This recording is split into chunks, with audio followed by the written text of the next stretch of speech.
তারেক রহমানের ৩১ দফা বাস্তবায়নে রূপগঞ্জে বিএনপি সমাবেশ। আমাদের নারায়ণগঞ্জ প্রতিনিধি শাওন গাজীর পাঠানো তথ্য ভিডিও চিত্রে দেখুন বিস্তারিত। BNP senior vice chairman Tarek রহমানের ঘোষিত রাষ্ট্র কাঠামো মেরামতের ৩১ দফা বাস্তবায়নের লক্ষ্যে শনিবার বিকেলে নারায়ণগঞ্জের রূপগঞ্জ ইউনিয়ন বিএনপির উদ্যোগে সমাবেশ অনুষ্ঠিত হয়েছে। উপজেলা কাজী আব্দুল হামিদ উচ্চ বিদ্যালয়ের মাঠে আয়োজিত সমাবেশের সভাপতিত্ব করেন নারায়ণগঞ্জ জেলা ছাত্রদলের সাবেক সিনিয়র সহসভাপতি মোহাম্মদ মাসুম। এ সময় প্রধান অতিথি হিসেবে উপস্থিত ছিলেন বিএনপির জাতীয় নির্বাহী কমিটির সদস্য বীর মুক্তিযোদ্ধা কাজী মনিরুজ্জামান মনির।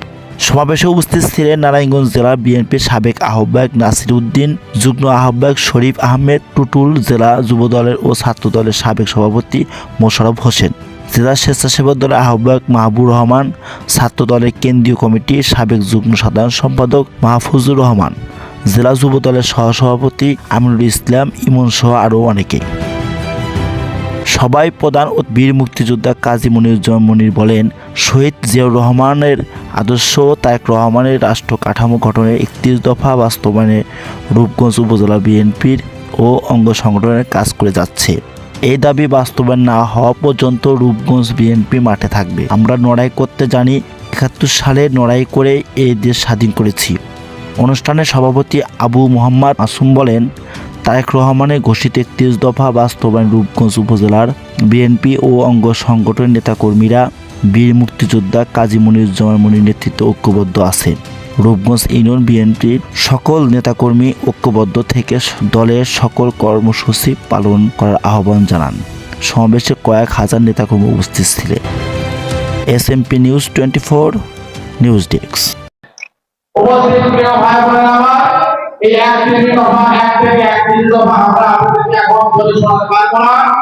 আমি এটাই বলবো, এই ৩১ দফাকে আমরা মনে মগজে এবং মুখে ধারণ করে আমাদের নেতার নির্দেশ অনুযায়ী এই বাংলাদেশের প্রত্যেকটি মানুষকে আমরা বোঝানোর চেষ্টা করবো, মানুষের কাছে এটা পৌঁছে দেওয়ার চেষ্টা করবো। এই দায়িত্ব আমাদের। নেতার নির্দেশ আমাদের শিরোধার্য। কিন্তু অনেক দূরে থেকে উনি আমাদের অনেক কাছে আছেন, কারণ উনি আমাদের হৃদয়ে আছেন, উনি আমাদের মনে আছেন। এই মানুষটি সারাক্ষণ বাংলাদেশকে চিন্তা করেন, এই বাংলাদেশের মানুষকে চিন্তা করেন। প্রিয় ভাইরা, আমার সময় ছিল ৭১ মুক্তিযুদ্ধে যাওয়ার, আমি যুদ্ধ করেছি, কিন্তু সেই যুদ্ধের ফল আমরা ভোগ করতে পারি নাই। এই বাংলাদেশের সাধারণ মানুষ ৭১ মুক্তিযুদ্ধের সেই অর্জনকে ভোগ করতে পারে নাই। ৭১ সমাবেশ মহাসমাবেশে রূপান্তরিত হয়েছে। আজকে যারা এই সমাবেশ সফল করতে